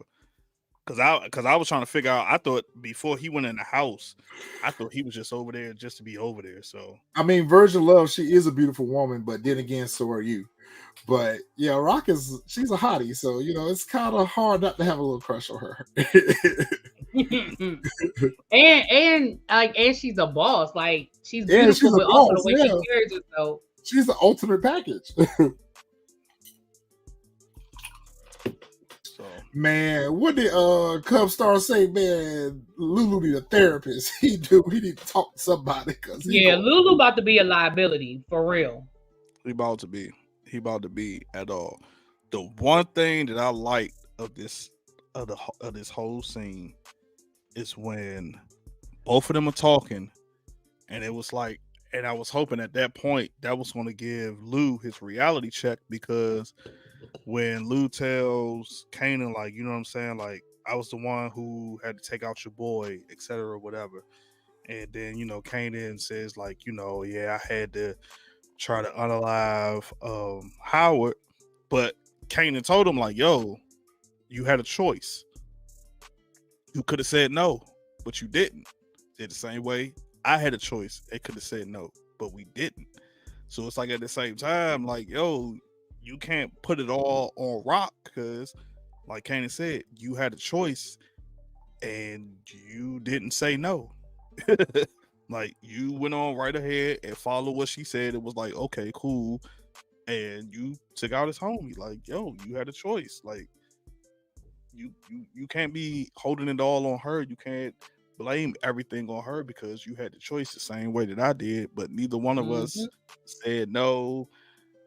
We ain't back down or nothing. So both of them just sitting there, he just drinking and thinking. Drinking and thinking. But the crazy part about it is, like, he told Kanan that listen, did she tell you that it was me that had to take out your friend? But at the same time, Kanan, rather than you having resentment towards your mom, that should have been a wake-up experience to you. That should have been a wake-up experience to you, because of your actions, you were the reason why your friend had to get unalived. Yep. Wasn't your mom. You caused that. You were the catalyst that caused that action to occur. And so it was a domino effect. Your mom made the decision to put him down. Your uncle had to be the one to put him down. So you created this whole element of pain right now that y'all are experiencing. You're the reason for it. Yep. You know what, DeMarcus? You know what? I did forget about that. That's right. I forgot all about that. Because Marv took exception to that she was going to pass it to Lou. If I remember correctly, in season 1, I think, I think it was, she wanted to pass it to Lou, and Marvin felt a certain way, like, and that's when they was like, Marvin was the one who didn't think sensibly. He always was the hothead, and it wasn't Lou. Lou thought sensibly. Because it's kind of funny now how. Go ahead. I'm sorry. Go ahead. Go ahead, no, go ahead. I'm sorry. Finish your thoughts, CJ. My bad. Oh no, I was just saying it was funny. Just it was quick though. I was saying it was just funny how in the beginning she was real close with Lou. She was close tight with Lou, but now she's close and tight more with Marvin now. And that's my whole point.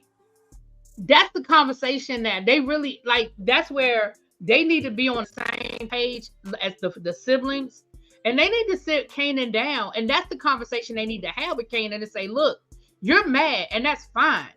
But here's what you got to understand. This is why boom, boom, boom, boom, boom. Yes. Like, one, we told you wasn't ready for this shit. And here's the reason why you're not ready for it, because you don't understand the chess pieces involved. And you don't understand what has to happen. You started all of this shit. You started this. And Marvin has been cleaning up your mess. Lulu's been cleaning up your mess. I've been cleaning up your mess. And Lulu, you know what it is. I don't know what the hell done gotten into your ass, but you need to go sit down somewhere too. And you need to chill the hell out. But that's what they really have a conversation, because I feel like they're letting him stew in this shit like he is clean hands and Rock is just running around killing people for no reason. No reason. Yeah. Like, nah, there's a method to her madness, and like you said, it's all on him. Like you said, it's all on him. They tried to, and I'm hoping maybe this season we will get that scene or episode where, like, yo, all of this happened because of you. Maybe it's Juke or somebody that tells him, like, yo, all this happened because of you, because we tried to keep you out of the game. You ain't want to listen. You still want to get in the game, and now look what happened. Ever since you got in the game and you unalived that one dude, now it's just been a snowball effect, and we've been having to clean up your mess left and right ever since you got in the game. And now look what it's got you. And now you think because you was, I guess, moving a certain type of amount of product or something, like you did like this big kingpin or something like that. So, yep. But you not. Like, you not at all. Like, and I guess because you try to unalive Howard, you think like, yo, I could take down anybody. And the crazy part about it is nobody is telling him that you in over your head. Like, ain't nobody really putting no sense in his head. I think the only person that's come close to try to really put some sense in Kanan's head is Benju. Like, bro, you way in over your head. This not your league, bro. You need to slow your roll. Because you think you got this thing lit. You think you got this thing lit, but you really don't. Dang. Like, Xavier got the season and episode down what she said it to him. I don't remember the episode, but yeah, tell him straight up. Yeah, he don't listen. So it's like, hey man, what she did explain it to them. Yeah, and Kanan is a little brat version of he is. He's a big brat. Man, listen. 3 knocks at the door. Rock comes to the door. She looking good. Cooking spaghetti. Unique was like, yo, I just came through to talk to you, check on you, make sure everything good. We not even go there as to how he know where her new house is at. We not even gonna go there. We love to do that, but I ain't gonna even go there. But Unique though came through. Rock was like, I'm in here trying to fix myself something to eat with one arm. He's like, well, you want to let me come in? And she let him in or whatever the case may be. And I just thought that it was just such a dope scene. I thought it was a dope scene. I thought it was well shot because he really didn't push up on her, like force himself on her. He was kind of hesitant, but, you know, I'll go ahead and shoot my shot anyway. I'm going to go ahead and shoot my shot anyway. Let's see where it goes. What would have been dope about the whole scene in itself is if she would have took her gun out and put it on the counter too. it would just show that these are two crime bosses or whatever the case would be. He let his guard down by taking his gun out and putting it on the counter. It would have been dope if she would have took her gun out and put it on the counter. It would just, I would have loved that moment right there. Could have been shot just a little bit differently, but I love the scene itself. But I think they didn't, because remember, she hid the gun, like another hidden message. She hid the gun the entire time, and then when the door closed, when she let him in, they made it an emphasis to show that she still had it behind her back. Yeah. So I think it was just like, because neither one of them fully trust each other, but yeah, they trust each other enough in that moment to just say, you know what, fuck it. Yeah, like she don't fully trust him. Like I think that's why we never saw where she showed that, like, she, you know what I'm saying, she had her piece on it. Like she wasn't gonna pull it, because it's showing at the same time, like, okay, yeah, whatever, you about to do the thing, but I still don't trust you. But I have to go on record, that was the worst looking spaghetti I've ever seen in my life. I don't know what kind of spaghetti she was cooking, but that wasn't spaghetti. That wasn't spaghetti. That was eggs. I thought there were eggs too. Eggs. I thought there were I eggs swore too. she said to him she was trying to cook her eggs. spaghetti. Yeah, there were eggs. Yeah. Okay, y'all. Look, I guess that was some nasty looking spaghetti, because it was scrambled eggs. It was scrambled eggs. Yeah. Yo, okay.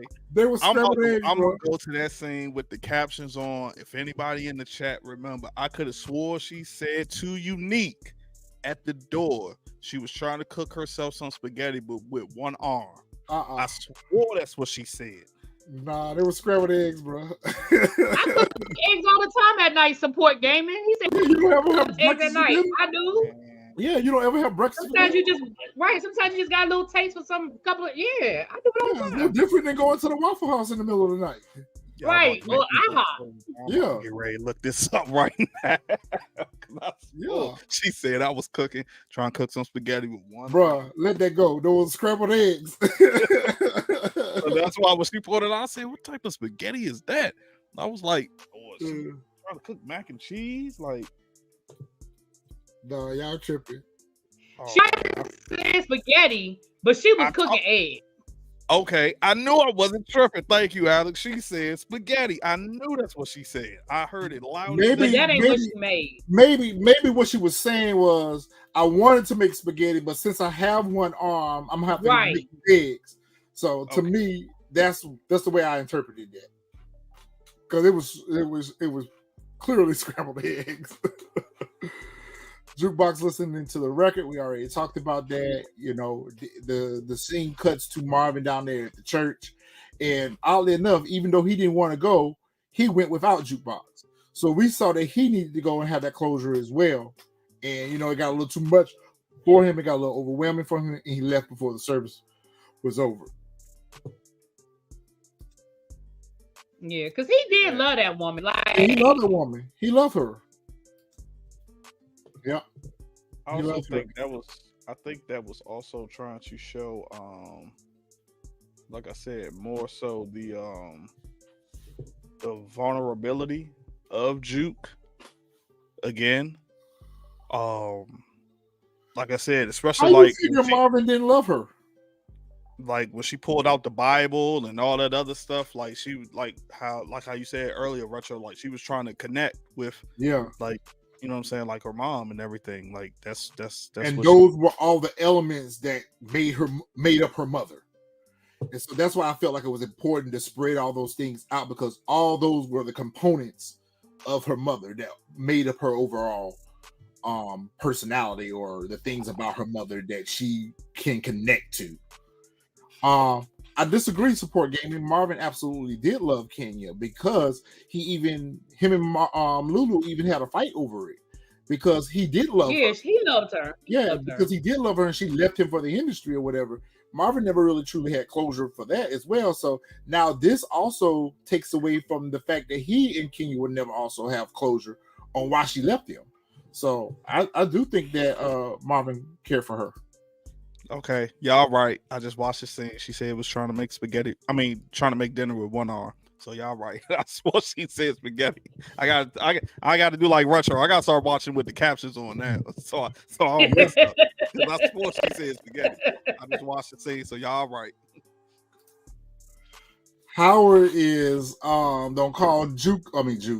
Howard don't call Burke dumbass up from the payphone and set up a meetup. She knew that she was being set up or whatever, but I wouldn't win. I just wouldn't have win. I would be like, yo, you know what, Howard, my bad. Look, we good. You know, my bad on all that. You know, I'm just gonna go ahead and ride the suspension on out. We don't need meat. Oh, We don't need to be. so was I the only one that didn't think that's who he was calling? Because I honestly, when I first saw that scene, I didn't think he was calling Howard. I mean, I didn't think he was calling Burke. Like, No, that's exactly who I thought he was calling. Who did you think that he was calling?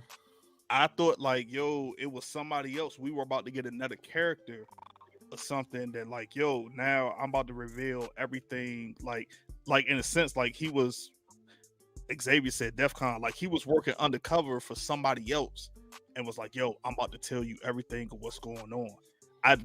Burke was the last person in my mind that I thought about when I saw this scene because he never said her name. But based off the conversation, you knew that he was talking to Burke. Because he was like, we're going to meet up. Let's meet up. I'm going to come clean about everything, you know. So to me, I felt like it wouldn't have been Rock because, I mean, he's already came clean to Rock. He's already came clean to Kanan. So to me, it just automatically, to me, made me think that he was on the phone with Burke and he was setting her up. Based off of that interaction at the apartment, to me, that was a setup. That he was going through carrying out what his task was. His task was to get rid of Burke. So all we doing now is seeing him fulfill that task. Yeah, I thought that's exactly who he was calling. But that's an interesting thought that he might have been calling somebody else.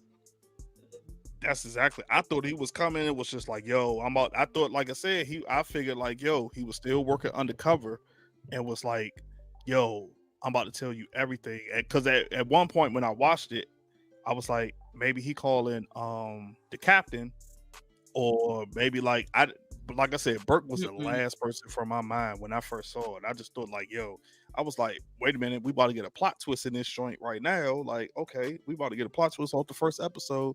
And then when he met, I was like, okay. Then that's when I put the 2 and 2 together. Like, okay, that's Cub saw you right. She went because she thought she was smarter than him. Shame on her.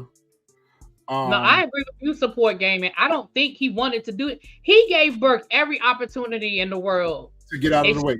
When she just kept talking. When she broke down that she knew he killed that dude, that's when that was it. That was the last piece right there. She really didn't give him no choice. Agreed. Xavier, it probably is going to be a bad move, but it was a no choice move. So it wasn't a well planned out, well thought out, wasn't even something that was on his radar to begin with. But because of necessity, I'm at a no choice situation right now. I have no choice to take her out. Just like Really B said, he has given her every other opportunity to get out of the way. And because she just will not let this go, I'm at no other choice at this point but to take her out. The way he took it out. Yep. Yeah. So I think that it is going to be a bad move. I think it is going to be a bad move, but at the end of the day, it's a move that he hasn't made. He unalives her and whatever, and he finds that she has evidence all over. Not evidence, but she had set him up. Basically, she had a tape on her and she had a weapon. So it was going to be a situation where him or her was going to end up leaving that car anyway. So you know, I don't think she would have unalived him. I think she would have just like, bam, I got it all on tape. But if you pay attention to the scene, he never came out and said like, yo, you're right. He said to her like, well, you're gonna believe what you're gonna believe. Yep. So anything he had on that recording, it was just like it wouldn't have been, you know, sufficient enough. Circumstantial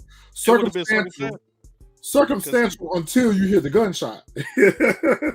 Circumstantial until you hear the gunshot. That would have been on tape too. It would have never had. He would have never had nothing to put on. So that's why I was like. So when the shot went off, it caught me off guard because I wouldn't expect. It was so quick. It was just like talking down, and I was like, oh dang. I was like, yeah, because I even think he might have even shot her while he was talking to her. You know, it wasn't even a moment of silence where he was like in the middle of having a conversation with her. Bam. Yeah. So I was like, oh, but I knew it was coming when they met up. I said, but at the same time, I thought like I didn't think it was gonna be him. I thought he was gonna have some. He was gonna set. I don't know if it was me and Juggernaut or if it was me and Really B. Somebody I was having a conversation with off camera about this said that somebody is now going to believe her based off of this happening. You know, a majority of everyone is going to think that she did take her own life, but there's going to be some. It might even be her father. It may even be her father that finally decides to believe her. And someone's going to continue to look into the situation now because of this. So that goes back to Xavier's, this was a bad move. I think somebody is going to realize, it might even be the girlfriend, that maybe she was telling the truth. But again, I'm going to go back to what I already said. I think people did believe her. But everybody understood that the police department wasn't in a position to do anything about it. I don't think it's a situation where they didn't believe her. I mean, I don't think everybody believed her. I think, like her father told her, she said, well, you know, I had to let everybody know that Howard was dirty. He was like, nobody cares. Like he was trying to explain it to her. It doesn't matter whether you're right. So I don't think it was a situation where people didn't believe her. I just think, what did you want them to do about it? Yeah, because back then they ain't really went on to trying to prosecute. But it wasn't even that. They just had a scandal where they had to let 10 criminals go. Yeah. They could afford another one. This dude was undercover. Like we know he's connected to DEFCON. Who else was he connected to? What else? What other testimony did he provide to put people away? And then after he came out of undercover, he was a detective. Everything would have been scrutinized. And this coming off of again, I don't think it was a situation where they didn't believe her. Not everybody.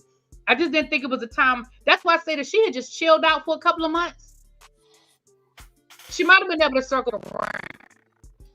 Yeah. But I felt like she should have just went on here and got transferred if that was the case. Like you so hell bent on trying to prove this case and nobody listened to you. I would have been like, you know what? All right, I'm just gone. Like I would have just left. I would have like sent me to another precinct. But you were so adamant on proving that this man was a dirty cop. This was his son. You know, he's with Rock and all this other stuff. Like, yeah, man, it just came back to whatchamacallit. But I don't know. I mean, I kind of agree with Xavier. It's gonna open up more doors because as we see in the previews and stuff, like the feds and all this other stuff came in. But I'm thinking we also get a task force now. Of course, we can't have a power show without a task force. So we're gonna get a task force. But I'm thinking it's more so because probably either one or two things. Either someone was there and saw a car drive off, or he accidentally dropped something in her car. Because the way he wiped stuff down, I was like, bro, like that. Like even the headshot, I was like, bro, you really think like the way? Or maybe she even told somebody she was going to meet with him. That's true too. Again, I think she left something. I was telling Retro this. I don't know if she left a safe deposit box, if she left a letter, she left something to her father. She knew what was up. She wasn't stupid, that dumb, or not naive, I should say. She went up in there with a recorder, with a weapon. She didn't think that he was coming to. Like she knew she wasn't going for cookies, and so I wouldn't be surprised if she didn't leave a breadcrumb or something. Yeah, I won't be surprised at all. I would not be surprised. So, but like y'all make sure y'all take a moment to hit that like button, hit the subscribe button if you're already not subscribed to our channel. We appreciate all y'all coming through, hanging out with us tonight. Overall, this is our favorite show out of the Power installment. Even safe to say OG Power. Maybe not the earlier seasons of OG Power, but the latter part of the seasons, this probably trumps the OG Power. It's very well written, very well. Shout out to the showrunner and the writers on this because they really do a good job in tying everything together and they don't drag stuff out. They get it in and out and they move to the next story arc or the next plot. They don't carry things from season to season to season. You know, there may be some stuff that come back around that we saw in season 1, but for the most part, they tie things together very well. Yeah, I agree with that. Yeah, like I said, y'all have heard me say this for like the last few months. That's all I've been waiting for was was Raising Kanan. So y'all already know, like this all I've That was been my favorite. waiting for. Like, I know a lot I of think it's people the like best acting. Yeah. exactly. I know a lot of people love book 2 with Tariq. Nah, man, this by far is Yeah, I is know the how I feel best. about book 2. And it's crazy to me because I see the comments that say this is the worst one, and I'm like, which one are y'all looking at? Because Who says that? Force is the worst one. Force is the worst one. okay, go to 50's post. I think he just did it recently for Raising Kanan. You will see in the comments a lot of people say this is the worst one. You know what? I think Really B said this in earlier recaps of this show. The reason why this show hit so hard for us, we grew up in the era. We grew up in the era, so it's very authentic to us, even down to the clothes that they wear, because these are things that we wore. These were things that we wore in that era. Not just with the clothes things, but to me, it's a different audience. So I feel like the audience over there at book 2 is probably not going to enjoy this one as much as we are, because it's really catered to people for us that grew up in the era. Book 2 is catered to a younger generation. So I can see all the book 2 fans not feeling Raising Kanan, but to us, who's true hardcore power fans, and seeing how they're tying the characters Kanan and Jukebox into a whole nother prequel, it's dope. It's dope writing. It keeps with the continuity of the show that we originally started on. To me, book 2 is just a continuation of Power, just spinned off for a younger generation. For this is for true hardcore Power fans. If you're not a true hardcore Power fan, then you would probably not enjoy this. But if you're a newcomer to the franchise and you picked up at book 2, I can see you not feeling this as much. But to me, this is the best one that authenticates what we saw in OG Power. Yep. And like Alex said, they got characters that can actually act. So yes, veterans. Omar Epps, veterans. They got vets. Yeah, they got people who actually act. Bettina Miller. Also, people that we grew up watching during that era. Omar Epps, in Too Deep. So to me, it's perfectly toned. It reminds me of watching a New York Undercover. It reminds me of watching New York Undercover. I can give you that. I can give you that for sure. Yeah, that's one of my favorite shows today. It's to this day, it still holds up.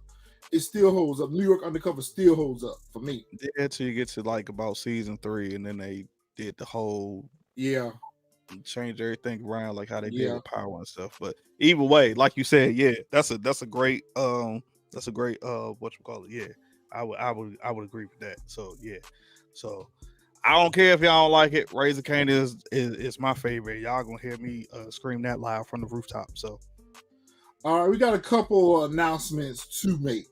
We're gonna go ahead and jump on this Last Train to Paris, and we're gonna go ahead and start talking about some of this Diddy stuff that's going on out here. But we're gonna do ours a little bit differently. We're going to follow Diddy's career from beginning to current situation. So we're going to start our Diddy Chronicles real soon. We're going to go ahead and get the framework together on this, so we can go ahead and start talking about Diddy. We got some other show ideas that we're going to be doing as well. Me and Really B talked about that earlier today. So those of you who are following all this stuff that's going on with Diddy, be on the lookout on our community wall for the teaser, for the announcement on when we're going to do those shows. It'll probably be like maybe on Thursdays. Once we start putting those shows out there, and each week is going to be a different type of show centered around P. Diddy. So we're going to talk about some of that stuff that's going on. Everyone has a difference of opinion. Over here at the TSF Entertainment Channel, we agree to disagree. We look at things from a different perspective. You guys look at things from a different perspective. It's all love. That's what we're here to talk about. So be on the lookout for that. Any other housekeeping Really be DJ Fresh y'all got? Appreciate that, Marnie Davis. Appreciate it. Thank you. Glad that you Thank you enjoyed so much. the show. Appreciate that. Thank you for the subscription. We just gonna keep bringing that content to you. I'm sorry. Yeah, I'm just looking forward to the next episode, man. Like, that's all I'm looking forward to. Like, I hate that I'm happy that it come on Fridays because like we don't have to wait a whole another week. But it's like at the same time, it's almost like I guess because I'm used to like Netflix and all that type of stuff. Like I just want him to drop them, so like I don't have to wait. But I get what he's doing. But yeah, like I said, I'm happy for this season. I'm ready to get it going with this season at all. Say what? Support gaming? Say what? Force is not canceled. I ain't seen nothing that said Force is canceled. I don't even think Force will be canceled because this season their ratings were way higher than their first season. So I can't see it. It could come down to Force might not be on Stars. It might be on something else, but I don't see a Force being canceled because their ratings were way higher than it was for the first season. Yeah, and as far as Retro said with Diddy, I don't know. Okay, man, I don't understand what you're asking. So from entertainment, what didn't do Diddy? Are you saying why didn't we do Diddy? I think it might be saying what didn't Diddy do? Maybe like Diddy did a little bit of everything. Like I don't know. Maybe that's how I read it. I don't know. I heard Force was already renewed. Force was renewed, and Raising Kanan has already been renewed for season 4. I didn't hear nothing about it being canceled. Yeah, because Stars have canceled so much stuff over there, and plus they're splitting off from Lionsgate right now. They can afford to be canceling any shows right now because Power is their flagship for the network. So getting rid of any of those shows is going to go drive their subscriber count now. So I can't see. And remember, I'm sorry. Go ahead, Ma. No, I was just going to say, and remember, once they can't. When 50 left, from my understanding, y'all correct me if I'm wrong, but when 50 left Stars, part of that is he can't take any of these shows with him. So once it's canceled, that's it. There's no reboot. Unless Stars goes back and they make another addendum. But the deal was he has to leave everything at Stars, so he can't take any of the shows that already exist. He has to develop new shows. That's correct. Yeah. So I don't know. All right, guys. Well, I think that's it for tonight. We appreciate y'all coming in, hanging out with us. We'll see you guys next Sunday. Also, be on the lookout. I'm going to have some more predictions and stuff this week for episode 2. So, y'all just be on the lookout when it drops. Yep. When we get those exclusive picks, we're going to go ahead and drop them and do our prediction videos. So, y'all make sure y'all hit those comments up and let's continue the discussions. We'll see you guys next week, y'all. Appreciate y'all hanging out with us.